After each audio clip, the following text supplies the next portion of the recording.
Merhabalar arkadaşlar, mutfağıma kanalıma hoş geldiniz. Bugün sizlere yine muhteşem bir tarifle geldim. Gerçekten iç dokusuyla, kıvamıyla, iç harcıyla muhteşem bir tarif oldu. Hafta sonu kahvaltılarımızı süsleyecek enfes bir lezzet. Evet arkadaşlar, lafı daha fazla uzatmadan tarifime geçiyorum ve iyi seyirler diliyorum.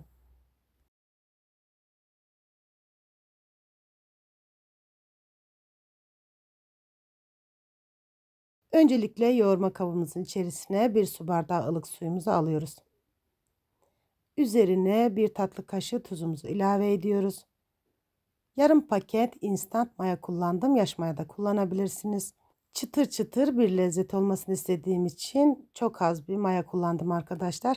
Siz yumuşak isterseniz bir paket instant maya da kullanabilirsiniz. Evet, su, tuz ve mayamı güzelce karıştırıyorum mayamın erimesi için.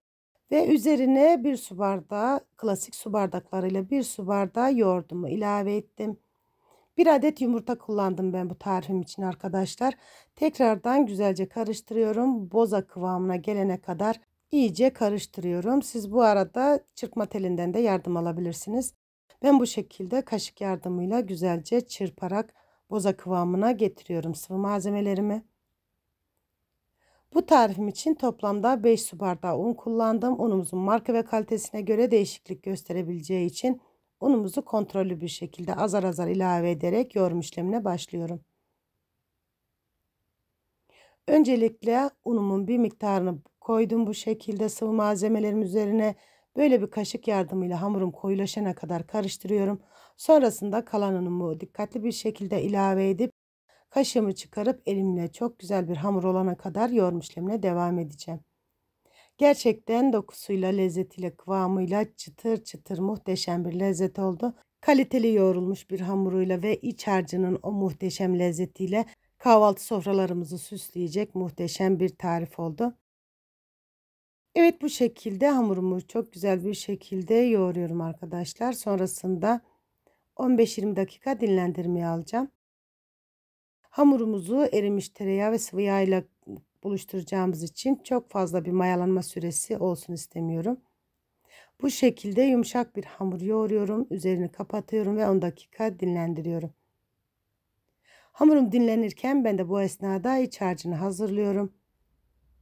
Tavamın içerisine 2 yemek kaşığı tereyağımı aldım. Yarım çay bardağı sıvı yağımı ilave ediyorum.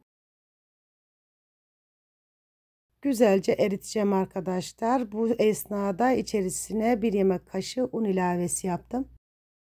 Gerçekten un ilavesi de ayrı bir lezzet veriyor. Kete tarzında bir tarif oldu arkadaşlar. Kat kat kabaran, tel tel ayrılan, üzeri çıtır, içi yumuşacık muhteşem bir lezzet oldu. Denemenizi şiddetle tavsiye ediyorum.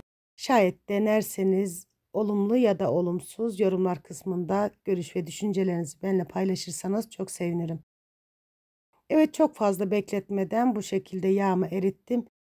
Aşağı yukarı 1 dakika kadar da unumun kokusu çıkması için kısık bir şekilde unumu kavurdum. Altını kapatıyorum ve böyle bir tabağıma alıyorum arkadaşlar. Tavamın sıcağıyla daha fazla unumun kavrulmasını, yanmasını istemediğim için. Yağımı soğumaya aldım ve bu esnada dinlenmiş olan hamurumu tezgahıma çıkarıyorum. Görmüş olduğunuz gibi hamurum çok yumuşak, pamuk yumuşaklığında bir hamur oldu. Hamurum çok yumuşak olduğu için güzelce unluyorum her tarafını. Bu şekilde hamurumdan parçalar koparıp 9 eşit parçaya bölüp 9 adet beze oluşturacağım. Evet arkadaşlar, siz videomu izlerken benim de sizden ufacık bir ricam olacak. Sizinle ilk defa bu videoda karşılaşıyorsak bu ve bunun gibi güzel tariflerim için kanalıma ücretsiz bir şekilde abone olmayı ve yepyeni tariflerimden haberdar olmak için bildirim zil sesini açmayı unutmayın lütfen. Kanalımı büyütüp güzel bir yerlere gelmek adına sizin desteklerinize çok ihtiyacım var. Ve ben sizin destekleriniz sayesinde kanalımın çok güzel bir yerlere geleceğine gönülden inanıyorum. Ayrıca beğenmiş olduğunuz videolarımı sosyal medya hesaplarınızdan dostlarınızla ve arkadaşlarınızla da paylaşarak bana destek olabilirsiniz. Ayrıca videomun yorumlar kısmına tarifimle ve kanalımla alakalı görüş ve düşüncelerinizi bildiren yorumlarınızı bekliyor olacağım. Evet arkadaşlar, ben sizinle sohbet ederken bezelerimi oluşturdum. Eritmiş ve soğutmuş olduğum tereyağı sıvı yağ karışımımı bu şekilde borcamıma aldım. Bezelerimin her tarafına gelecek şekilde yağlıyorum ve bezelerimi dinlenmeye alıyorum. Bezelerim dinlenirken ben de hamurumun iç harcını hazırlıyorum. Bu şekilde aşağı yukarı 20 gram kadar beyaz peynir kullandım. Siz başka peynirler de kullanabilirsiniz.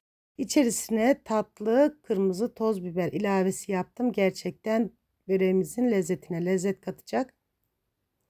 Ben bu şekilde peynir kullandım. Siz başka malzemeler de kullanabilirsiniz. Evet, bezelerim dinlendi. Görmüş olduğunuz gibi yumuşacık bir kıvamda oldular. Evet arkadaşlar, eritmiş olduğum tereyağı borcama boşaltırken dibine çöken unumu bir kenara ayırmıştım. Görmüş olduğunuz gibi bundan bir tatlı kaşığı kadar açmış olduğum bezelerimin içerisine ilave edeceğim. Ve her tarafına gelecek şekilde güzelce süreceğim arkadaşlar. Bu da çöreğimize ayrı bir lezzet katıyor. Kete kıvamında muhteşem bir çörek olmasını sağlıyor. Evet, aşağı yukarı tatlı tabağı büyüklüğünde açtım bezemi görmüş olduğunuz gibi ve içerisine hazırlamış olduğum peynirimden bir tatlı kaşığı kadar koyuyorum. Ve şekilde görüldüğü gibi katlamalar yapıyorum. Katlamış olduğum hamurumu tekrardan şekilde görülmüş olduğu gibi iki ucunu bir araya getirerek bu şekilde katlama işlemi yapıyorum ve tepsime yerleştiriyorum. Hamurum yağlı bir hamur olduğu için biraz bu şekilde zorlanabilirsiniz. Ben bütün hamurlarımı açıp içerisine peyniri yerleştirip rulo haline getirip bekleteceğim. Sonrasında tekrardan katlama işlemi yapacağım. Size de bu şekilde yapmanızı tavsiye ederim arkadaşlar.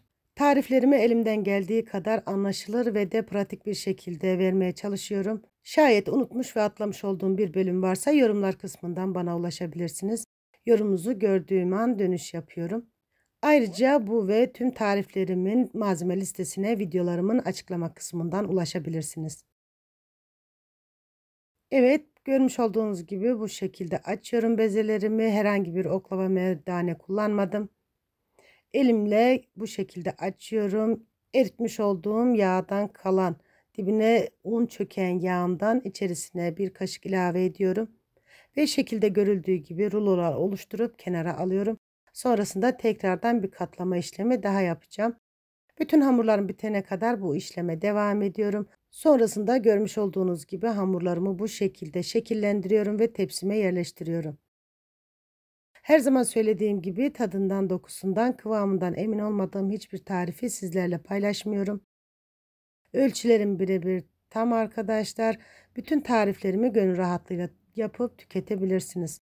Ayrıca fazla fazla yapıp buzlukta muhafaza edip acil bir misafiriniz geldiği zaman çıkarıp pişirip ağız tadıyla tüketebilirsiniz. Evet, bütün hamurlarım bitene kadar bu işlemi uyguluyorum ve yapmış olduğum çöreklerimi tepsime yerleştiriyorum. Evet, bu şekilde bütün çöreklerimi yaptım arkadaşlar. Ben üzeri için birer dilim dilimlemiş olduğum sucuktan yardım aldım. Gerçekten lezzetine lezzet katıyor. Tabii kullanıp kullanmamak tamamen sizin damak zevkinize kalmış. Ben bu şekilde yapmayı tercih ettim. Birer dilim sucuklarımı bu şekilde yerleştiriyorum. Evet, ben çöreklerimin çıtır çıtır olmasını istediğim için tekrardan tepsi mayası aldırma gereği duymadım. Bir adet yumurta sarısının üzerine borcamın dibinde kalan sıvı yağ tereyağı karışımından bir tatlı kaşığı kadar ilave ettim. Güzelce çırpıyorum ve çöreklerimin her tarafına sürüyorum. Ben çıtır çıtır bir çörek olsun istedim arkadaşlar. Daha yumuşak olmasını isterseniz bu esnada yarım saat veya 10-15 dakika tepsi mayası aldırabilirsiniz. Bu şekilde daha yumuşak, daha pofidik çörekler elde edeceksinizdir. Evet, yumurta sarısını her tarafına gelecek şekilde güzelce sürüyorum ve önceden ısıtmış olduğum 200 derece fırınımda 20 dakika pişmeye bırakıyorum. Benim çöreklerim 20 dakikada pişti arkadaşlar. Her zaman söylediğim gibi fırınımızın markasına ve kalitesine göre pişirme süresi uzayıp kısalabilir. O yüzden sizden ricam dikkatli bir şekilde pişirmeye özen gösterelim. Evet, çöreklerimiz pişti. Çok sıcak. Üzerini kapatıyorum ve 5 dakika dinlenmeye alıyorum. 5 dakika dinlenmiş olan çöreklerimin son halini sizlerle paylaşıyorum. Görüyorsunuz arkadaşlar, gerçekten üzeri çıtır, içi yumuşacık. İç dokusu muhteşem oldu. Şu şekilde size iç dokusunu da göstermek istiyorum. Gerçekten katmer kıvamında kat kat ayrılan muhteşem bir tarif oldu. Ne diyoruz? İnşallah dener ve daha güzellerini yaparsınız. Evet arkadaşlar, siz çöreklerimin son halini izlerken ben de size veda etmek istiyorum. Bir videomun daha sonuna geldim. İzlediğiniz için çok teşekkür ederim. Şimdiden yapıp deneyecek olanlara afiyet olsun diyorum. Yepyeni videolarda görüşmek üzere. Allah'a emanet olun. Hoşça kalın.